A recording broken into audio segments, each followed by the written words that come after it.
welcome to my stupid little life.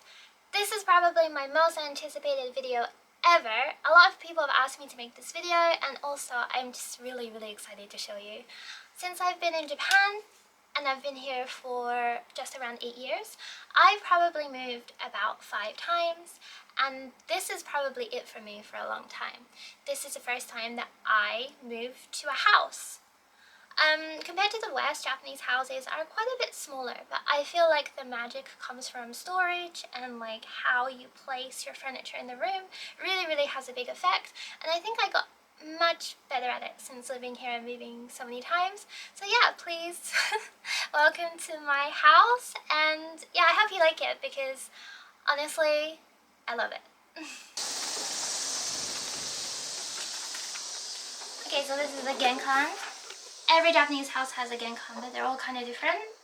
This one has 2 places to put your shoes and also somewhere to put your coats. Ta-da! This is the shrine to my old hedgehog Botchan, and this is where I keep my masks and like general like keys and stuff. These bracelets protect against bugs, which is really important because there's so many mosquitoes in the summer. And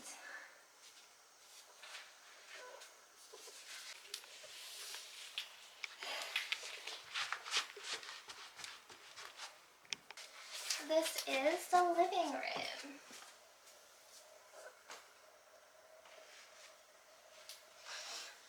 Oh, Hade-chan will be joining us for our video today. Okay, let's go have a look.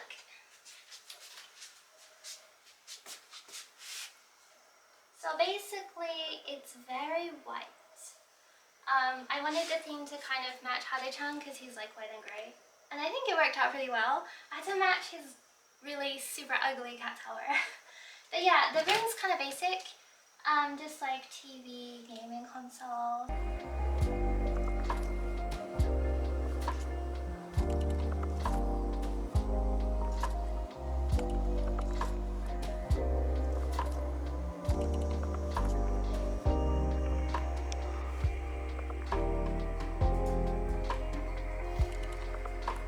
My favorite part of the room is the coffee table because it does this.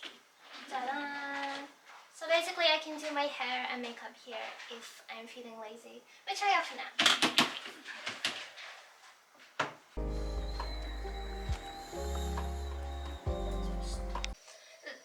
This house is actually an old Japanese house that's renovated, and the good thing about old Japanese houses that have been renovated is they have like crazy mad storage. Like there's so much storage. Like this whole thing here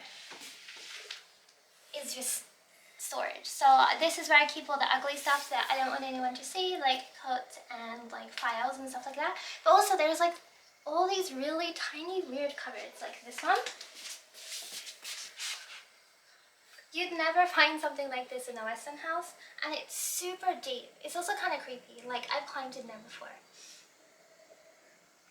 I like this thing that I have because it tells you if your room's stinky or not, and if it's stinky then it cleans the air. Right now it's green, which means that it's not stinky. Okay, next is the kitchen. The kitchen is something that most Western people struggle with living in Japan because there's not usually enough space for an oven and a dishwasher or any surface space for cutting.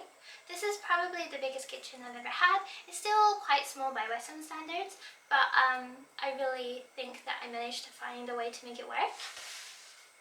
Yeah, it's kind of normal, just sink and gas hobs and stuff like that. The good thing about this kitchen that I've never had before is there's so many cupboards. This is where I keep Hade-chan's treats. And yeah, there's just so many cupboards. It's really cool. Kitchen stuff. Oh yeah, this is my favorite part of the kitchen. My refrigerator. Basically, I just love it because it has all the magnets of all the places that I've been to and all my memories. Then next is the bathroom. If you are living in Japan, you should try and get one of these sinks because it has the lights built in and spaces to put everything. which is really important. Like, I've actually lived in an apartment that didn't have a bathroom sink, and I had to brush my teeth in the kitchen sink, and that was really, really gross. So if you can avoid that, I really suggest that you avoid that. So that's pretty cool too. It's kind of basic, but through the window I can hear birds singing. It's quite nice. I hung my clothes in the bathroom, so I probably won't show you that, but the bath's pretty cool and wide. Usually Japanese baths are kind of square and deep, but this one's kind of more like Western style, and also there's a button, and if you push it, it runs your bath for you. Okay, basically there's a lot of buttons, and it makes, one of them makes the inside of the bathroom like super dry, like a dryer, so you can dry your clothes in there, and there's different timers you can set. You can automatically run a bath, and you can heat the bath up more. There's like loads of different things. I didn't experiment with all of them yet because I'm scared, but I will eventually. My table's pretty basic, but it's actually portable, so sometimes I have it in the living room when I have guests over, or I just keep it in here when I'm eating dinner. Yeah, it's small, but I kind of like it. It's kind of like a bar. And also my bread poster that has come with me to almost every house I've lived in. I still haven't hung it up yet. I promise I will do that eventually. Where shall we go next? Oh, nowhere. This is the first time I've ever had stairs in my place in Japan, so it's really still super exciting for me. And Hana-chan really likes them too, so that's good. I was a bit worried at first that he wouldn't understand the concept, but he kind of adapted it pretty quickly.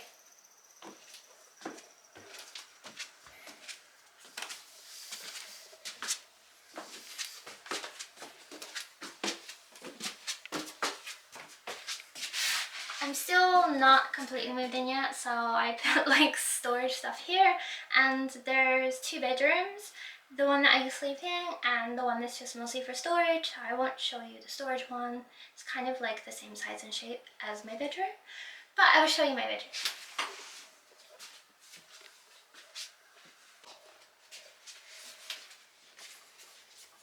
Ta-da! This is my bedroom, so it's a really important room for me, so I wanted to make sure it's comfortable. I used to have a really princessy style bedroom, but I kind of, as I got older, I felt that nature and soft greens were really good for my anxiety, so I put, for the first time, I decided to put green in my room, and honestly, it makes me feel much more relaxed. Yeah.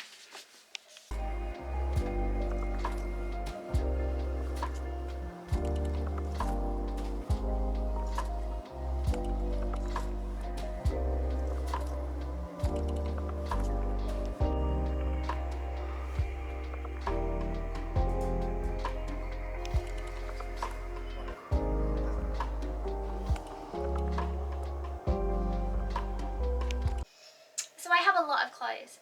A lot of clothes actually. Even when I moved, I got rid of like 30% of my wardrobe, but I still have too many, so I'm still in the process of getting rid of them. This rack is like the good stuff, the things that I wear quite often, the cottagecore, princessy, J-fashion, stuff like that. Recently I'm really into cottagecore, so mostly I have this kind of thing out. Also, when my friends come over, they like to wear my clothes, so I try to keep out pieces that they might want to change into. Here is all my Sandra stuff. It doesn't entirely match, but I don't care, I love it. And bags and accessories. And I have a lot of big hats, so generally I just like hang them up. And recently I got these kind of cute vintage posters with mushrooms and bugs and things on. I really like them. And I actually got rid of most of my plushies, but recently I got two new ones. I got Moomin because I feel like I am a Moomin, being round and white with no sharp edges anywhere. I definitely feel like a Moomin, so I got Moomin, and I got the Harvest Moon Cow from one of my favorite game series ever. I feel like it really fit with the pastoral theme, and also they're super comfy and I use them as pillows. But yeah, I really love this room mainly because the view is really nice. It's good for reading. There's also a balcony, but I mostly just use that to dry clothes, seeing as I already have a little garden. So yeah, it's really comfy, I love it. Okay, so that wasn't actually all of my clothes. Inside, this is what I like to call chaos. Ta-da!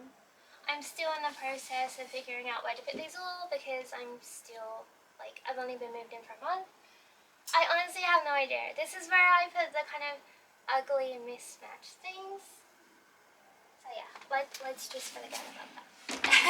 Also, underneath the bed I have boxes with clothes that I don't really wear that often, like cosplays and kimono and just general like seasonal stuff like Halloween stuff or Christmas stuff. So yeah, the important thing is storage.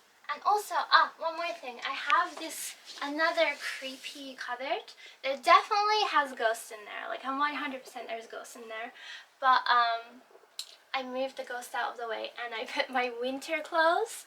So normally what people do in Japan if you have a lot of clothes is you would put them somewhere like this and then you will switch them out every season. So usually I put my winter stuff somewhere really far and then I switch it out.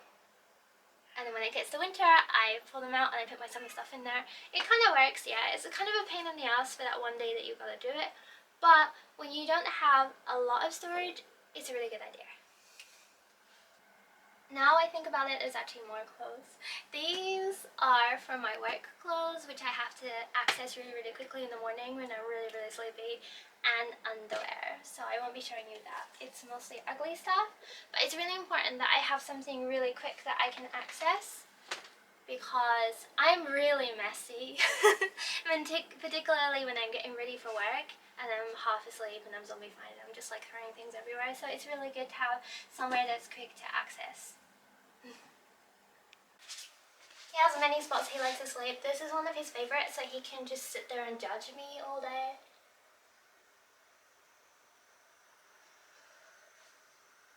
Sometimes I'll get this feeling like the hairs on the back of my neck standing up and I feel like I'm being watched. That's just him.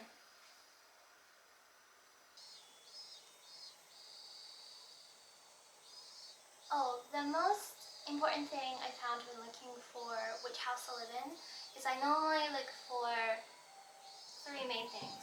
The first one is, are there any conveniences close to you? Because I've moved to places without checking that and then I've got to walk like 10 minutes to the convenience and it sucks. Second is, how far it is to the station is kind of, on paper it might seem good, but the last place I lived there was huge mountains and it was just awful. Okay, I guess the last thing is the garden, which is actually my favorite.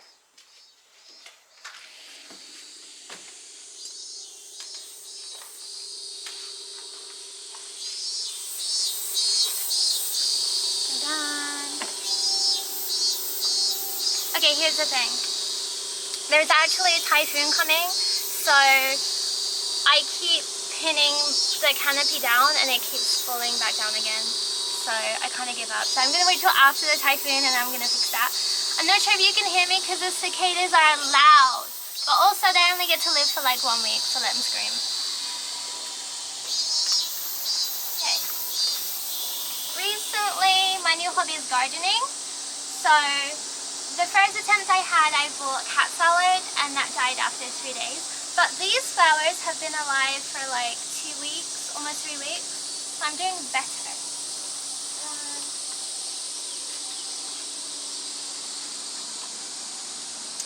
I don't know what any of them are called. I just call them pink flower, blue flower, purple flower.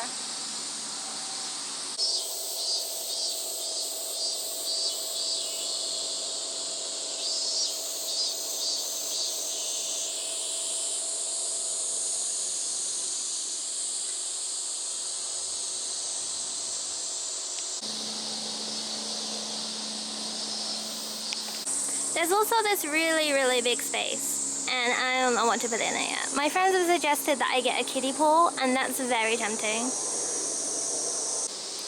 I have this little front garden too, but I didn't decide what kind of flowers I want to put here yet.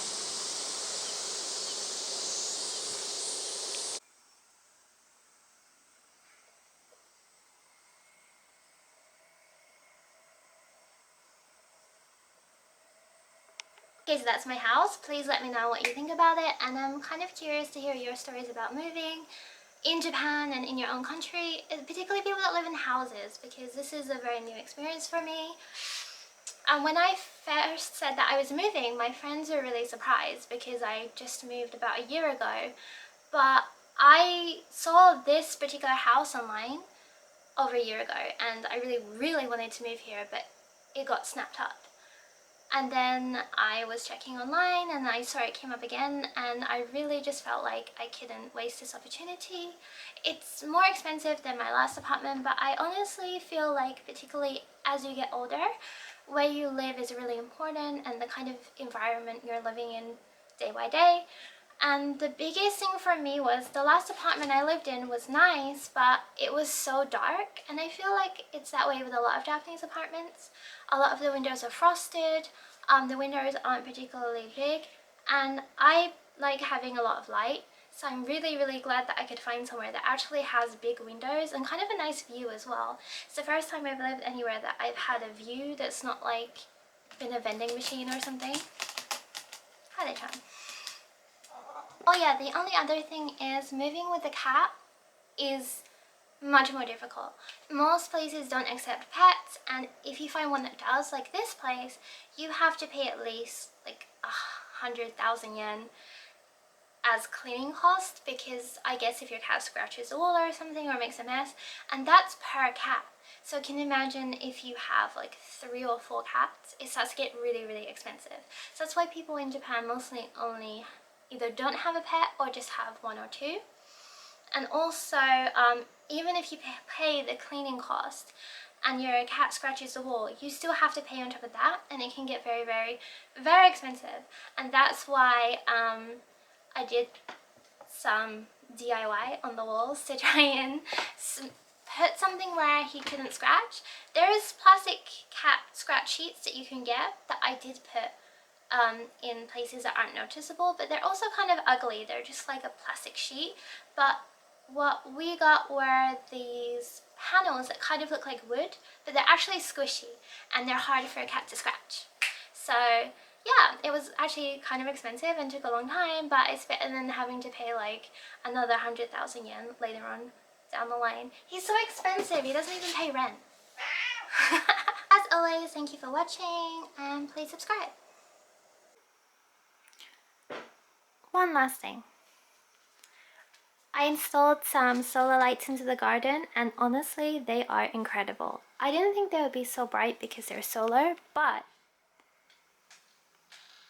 they are pretty cool indeed.